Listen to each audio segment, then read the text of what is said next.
Beautiful Saturday. The weather has been absolutely gorgeous, although we did have a few sea breeze showers inland.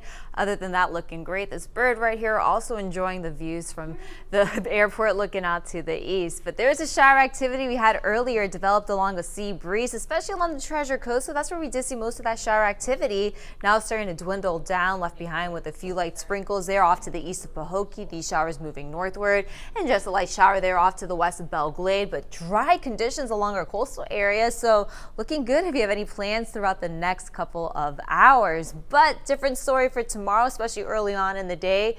Here's our next weather system. This cold front will eventually work its way to the south, giving us a chance for some scattered rain. But behind it, cooler and drier weather will return. So today we had some dry air still in place. It was beautiful, temperatures in the low 80s. I loved it. I know it's still winter. We want to see those cooler temperatures, but I guarantee you they do return and stick around for a couple days. But yes, it was a warm one, but there's that dry air behind that frontal boundary we're going to see move in eventually for Valentine's Day. So here we go to put this into the motion on our future track. We have all that moving off to the east. So scattered rain mid-morning throughout the early half of the afternoon, clearing out nicely. High pressure to the rescue. This is what's going to give us some very nice conditions for Valentine's Day and the start of the work week. So look at our temperatures. We go from the 70s to the 60s to the mid 70s, back into the upper 70s by Wednesday. So right around average later on this week, but another warm streak is ahead. We'll talk about that in just a little bit. Here's what we're looking at though. Hour by hour temperatures pretty much mainly in the low 70s as we go overnight, upper 60s, but rain chances start to pick up.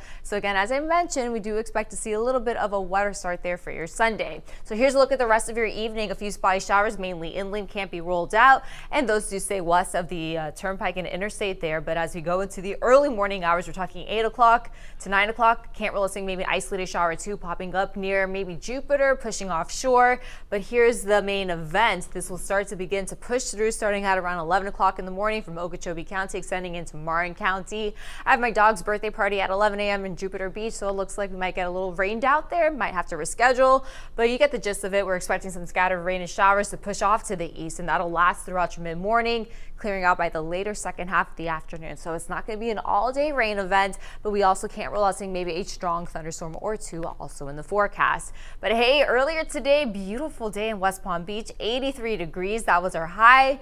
Well above our average, but nowhere near our record set close to the 90s, but definitely felt like that when you factored in a little bit of humidity. As you look right now, though, mid 70s, we have that southeast warm wind at 11 miles per hour, dew point humidity running high.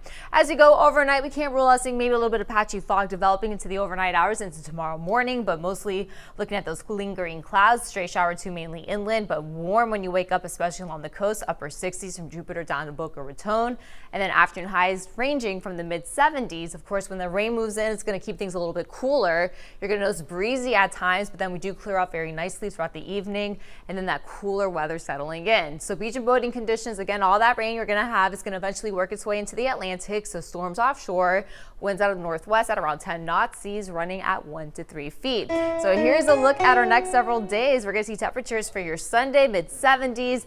Look at those cold temperatures back Monday morning, rebounding only in the upper 60s, but factor in those winds, and it's going to be pretty windy for your Tuesday. Heading into Wednesday, Thursday, a little bit more unsettled weather. We have a warm up, as I mentioned, and that's frontal boundary looking to stall out by the following weekend, keeping some moisture in place for South Florida and the Treasure Coast.